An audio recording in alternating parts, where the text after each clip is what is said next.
We are here backstage with Theory of a Deadman for their concert here at the Quest Center. First, can I have you introduce yourself and tell me your role in the band? I'm Tyler from Theory of a Deadman, of course, and I'm the singer. And before we get started here, quick question: What is your most prized possession? I don't know. I don't know if I have a prized possession. Your Lamborghini? I don't know. Your rich music star? You know, I find maybe my wife to be very valuable. Maybe she'll watch this interview and think that's... I'll send you a copy of this for you. It's almost Valentine's Day, so I had to throw that in there. Where did the name Theory of a Deadman come from? Our first record, there was a song on it called The Last Song. It used to be called Theory of a Deadman, and we changed the title of the song. We were actually making the record. We had been signed and had a deal and all this, and we didn't actually have a band name. Mm-hmm. So we had a list. We had a board with all these lists of band names, and Theory of a Deadman was up there as one of the song titles that was no longer in use, and we're like, I think it was Dean, our bass player, said, let's just call ourselves Theory of a Deadman. So tell me, what's it like to be a rock star? Yeah, you're looking at an empty room. What's it like? I don't know. I don't know if I'm a rock star. I don't know what the classification is. What's it like to walk out on stage in front of thousands of screaming fans and have them know your music and be there to see you? I mean, that's definitely 99% of the reason why we do this. I mean, once you get up on a stage in front of people, you get this massive adrenaline rush, and it's something you've never, you have to kind of do it to understand it. Mm-hmm. And so either it's going to scare the hell out of you and you're going to turn around and run, or you're just going to love it so much it's like a drug and you become addicted to it. So, we're addicted to this. Do you ever get butterflies? Yeah, of course.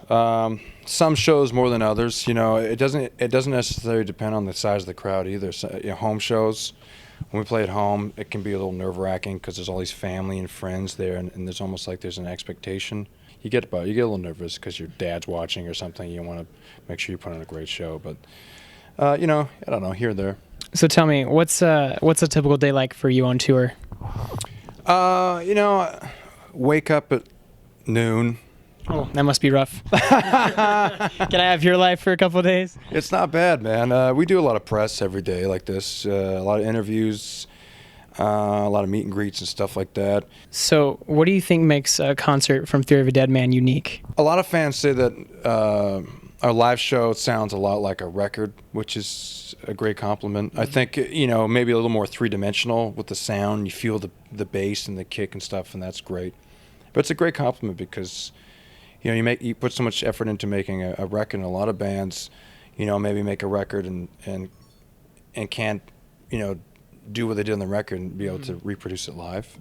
But we do everything we can to make sure that, our live show sounds like the record. It's almost like the CD version, except they're performing it live for you. So we usually just push play on a tape, lip sync. You're lip singing, right? That's the little secret no one knows about.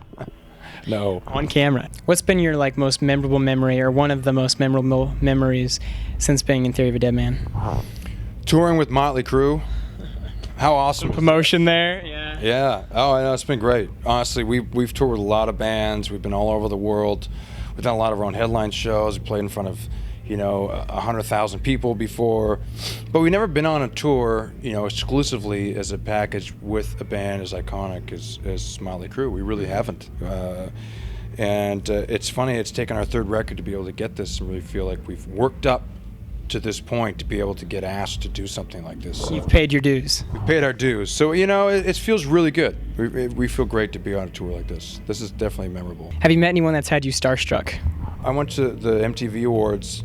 I sat beside John Mayer, and I remember he was up for an award for, Best New Artist or something like that, and he didn't win because Britney Spears won or something.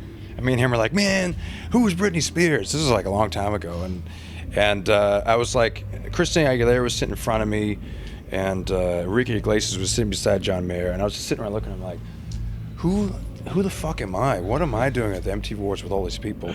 And I went to an after party after, and I got to meet David Lee Roth, and he had this huge bodyguard, and the bodyguard was like, who are you? And I'm like, I'm Tyler from Theory of a Deadman. And he's like, all right. So he let me go meet David Lee Roth. So meeting him at an after party, that was my first, starstruck moment. So what do you do to kill time between shows? He played a lot of hockey, video games, have fun, crank up music and stuff like that. A lot of guys like to kind of drink and party and stuff, I'm kind of the low key, so I'm kind of like the designated driver of Theory of a Deadman. I feel like kind of a nerd sometimes, but I always feel like I feel responsible almost for making sure that I can get up on stage and be able to sing, and I'd be like, oh, I'm so hungover I can't sing today. So it's cool. The other guys can kind of let loose. I'm kind of the dad. The dad of Theory of a Deadman right here. I think that's great that you're willing to do that for your fans, though, that you're worried about making sure you can perform since they came to see you. Yeah, man, it can be hard. Sometimes you're sick. Sometimes your throat hurts so bad, but there's no turning back. I'd feel horrible if we had to cancel a show.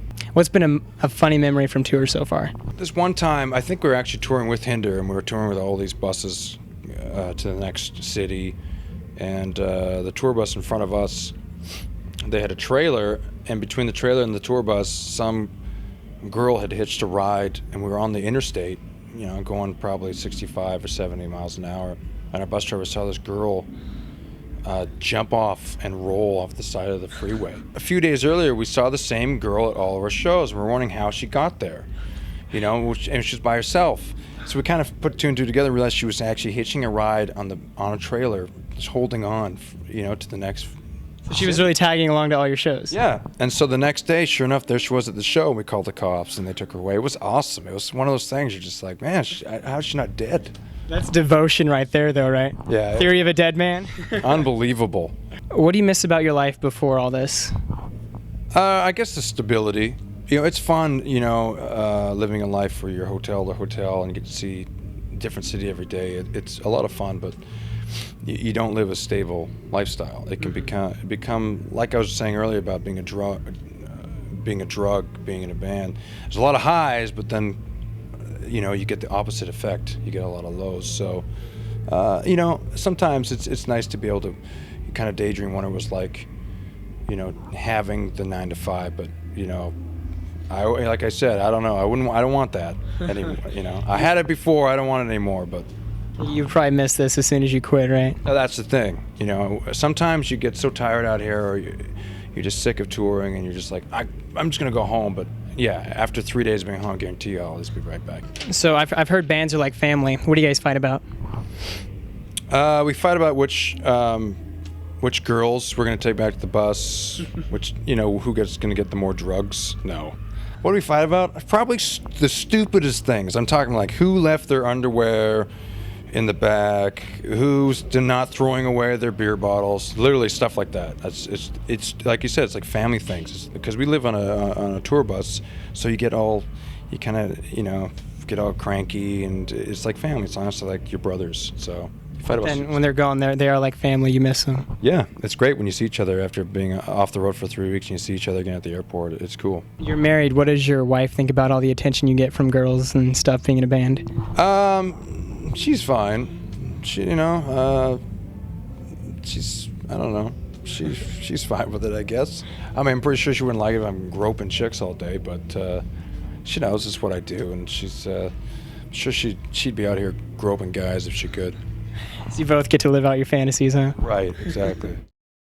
Don't worry, there's plenty more where that came from. Come with me behind the scenes, backstage, and onto the tour bus to meet your favorite stars. We are backstage with Slipknot. We are on the tour bus with the Academy, backstage with Seether before their big concert. I'll ask questions you've never heard before and show you the answers you won't find anywhere else. We're in like a kitchen/massage room. I would absolutely love to eat a meal here while getting a massage, but I think we could probably make that happen. You said you're a Justin Timberlake fan. No. Maybe that wasn't you? What do you like about Katy Perry? Everything. What do you think about all the attention you get from girls? I keep the snake in the cage. How long is this nose you have here?